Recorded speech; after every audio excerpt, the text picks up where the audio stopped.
Good morning, class. I am Maria Teresa Marquez. I'm your teacher in Management 1. Before we start, kindly arrange your chair properly and put the garbage in the trash can. Are you done? Okay. Class, I have a house rule. That is respect, listen, quiet, be attentive, and most of all, be cooperative during the group activities. Understand? Okay. What comes in your mind when you hear the word management? Management.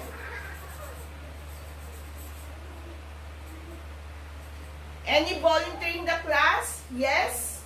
Yes? Reka? I'm right? People. Very good. People. Next. CJ? Wow. Business. Very good, CJ. Next. Who else? Oh, Princess. Course. Very good. Next. Anyone? Nicole, leader. Very good.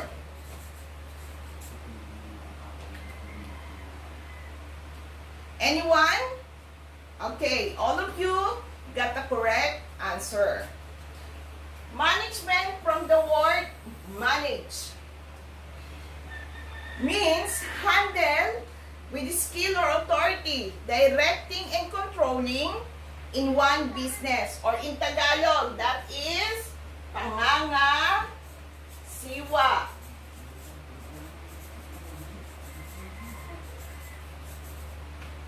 Pangangasiwa. Okay, class, let us define more the meaning of management.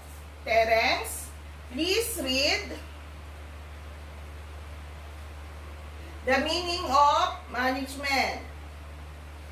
Okay, process of planning, organizing, stopping, directing, and controlling to perform, to determine and accomplish stated objectives by the use of human resources and other resources. A process of planning, organizing, stopping, directing, and controlling. And also design and maintaining internal environment in which people working together in a group so that they can perform effectively, efficiently toward attainment of group goals. That is management. In management, there have a 5 function. Anyone in the class know the 5 function of management? Yes? CJ? Planning. Very good.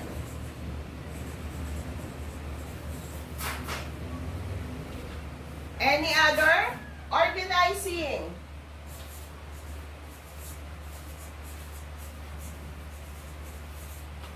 Next. Stopping. Very good.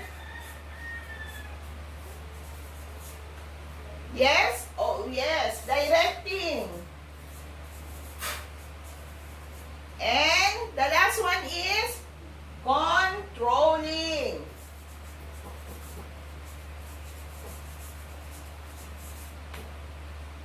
This is the 5 function of management. 5 function.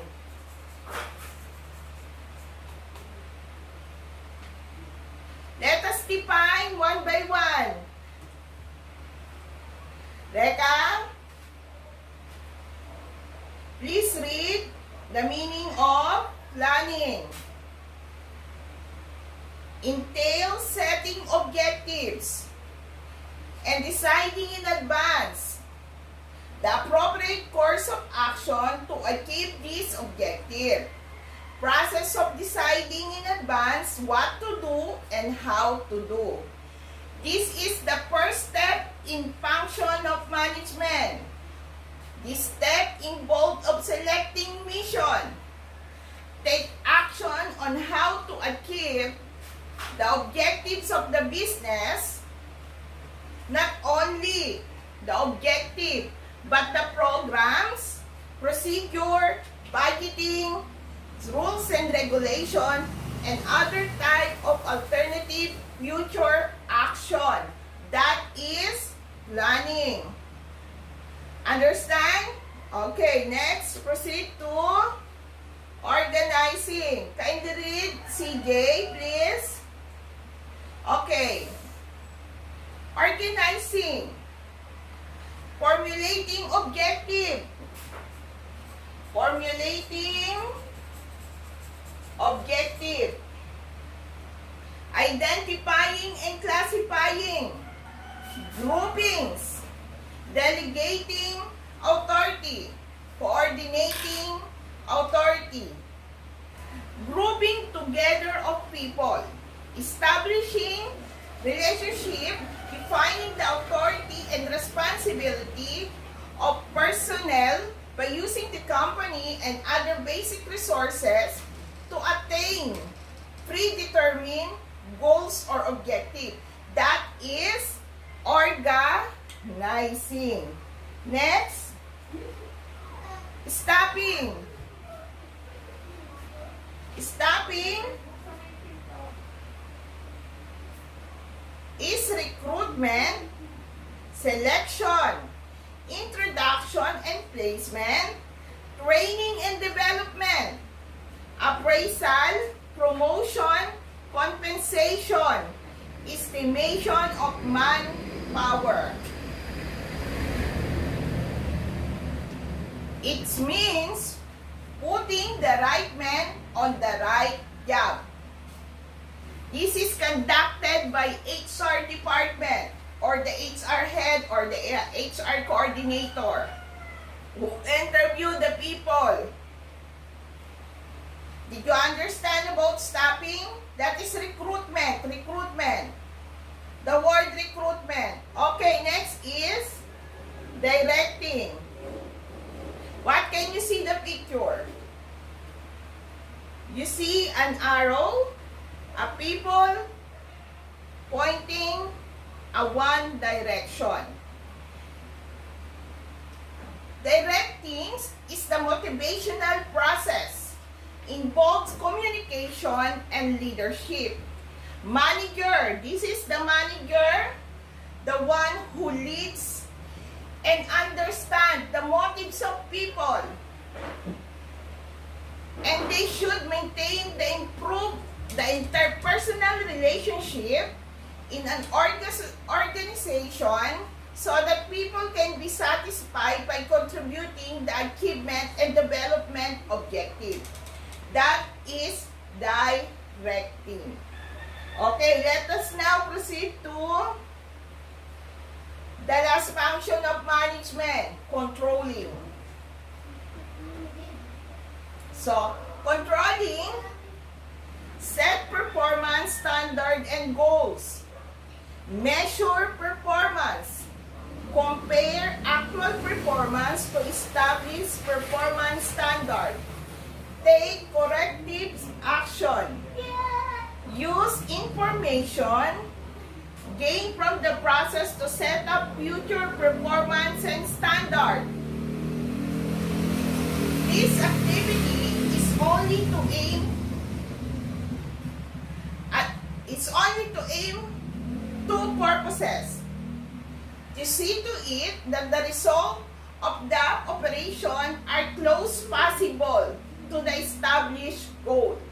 That is controlling. After we discuss the meaning of the management, their 5 functions, I will give you a group activity. This activity,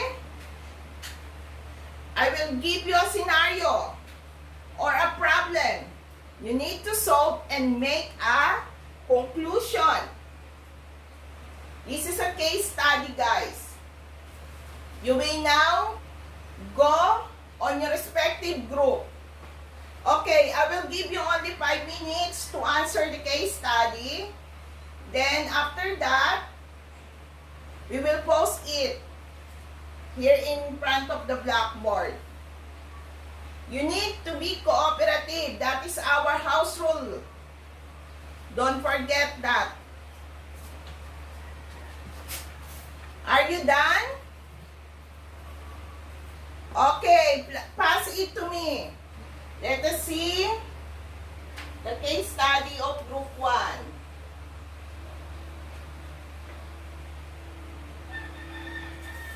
This is the rubrics for the group activities. The highest score is 4. So what can you see?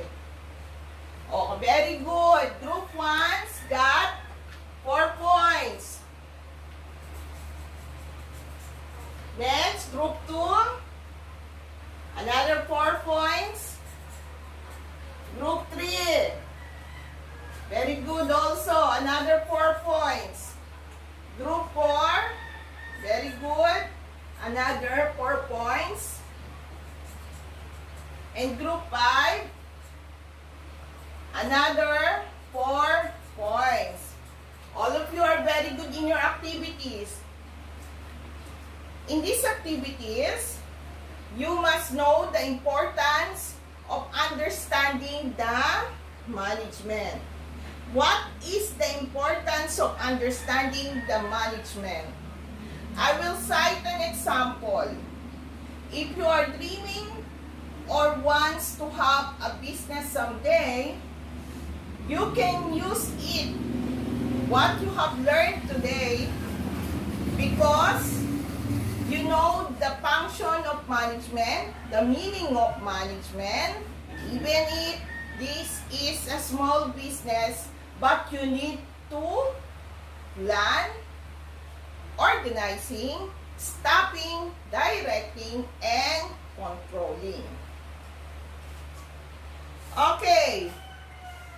After the activities, let us see what you have learned today. Okay, class, what is management? A process of planning, organizing, stopping, directing, and controlling, performed to determine and accomplish stated objectives by the use of human being and other resources. Next, 5 functions of management. Who else? Very good.